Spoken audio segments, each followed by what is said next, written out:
भवानीपुर में हम ज्यादा से ज्यादा वोट लेके जीतेंगे, इसी के लिए कि हमारा खाली भवानीपुर नहीं है, हमारा 294 कॉन्स्टिट्यूंसी है।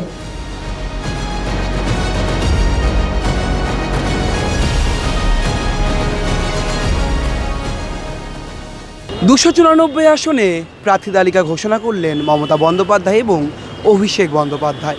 কিন্তু তৃণমূলের প্রার্থী তালিকা নিয়ে বরাবর যে চমকের ইঙ্গিত দেওয়া হচ্ছিল, সেই চমক খানিকটা পেরিয়ে এবার যেন তৃণমূল হাঁটল তৃণমূল স্তরের দিকেই, অর্থাৎ একেবারে নিচুতলার কর্মী, দক্ষ সংগঠক এবং তৃণমূলকে মূলত সারা বছর যারা অক্সিজেন দেন সাংগঠনিকভাবে, তাদের দিকেই প্রাধান্য দিল মমতা বন্দ্যোপাধ্যায় এবং অভিষেক বন্দ্যোপাধ্যায়ের দল।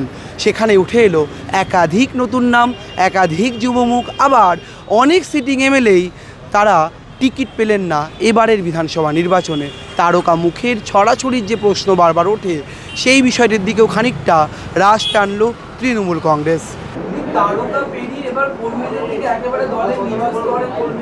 তারকারাও সবাই আছে, কাউকে বাদ দিইনি আমরা। তৃণমূল কংগ্রেস বরাবর মহিলাদের সশক্তিকরণের দিকে নজর দেয়। আজকে তালিকা স্পষ্ট প্রমাণ করছে, আপনারা প্রায় 50+ মহিলা প্রার্থী রেখেছেন। বিজেপির প্রথম যে দফা প্রার্থী তালিকা, তার মধ্যে 4-5 জনের বেশি দেখা যায়নি সেইভাবে।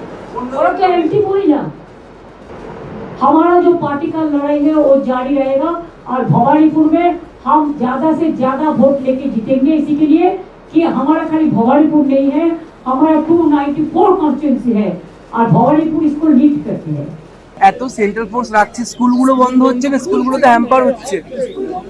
আমাদের গ্যাস নিয়ে নেবে, লোকের গ্যাস সংকট হবে, ওদের গ্যাস দিতে হবে, আবার গিয়ে বলবে ওরা ভোটটাও কি দিয়ে দেবে নাকি?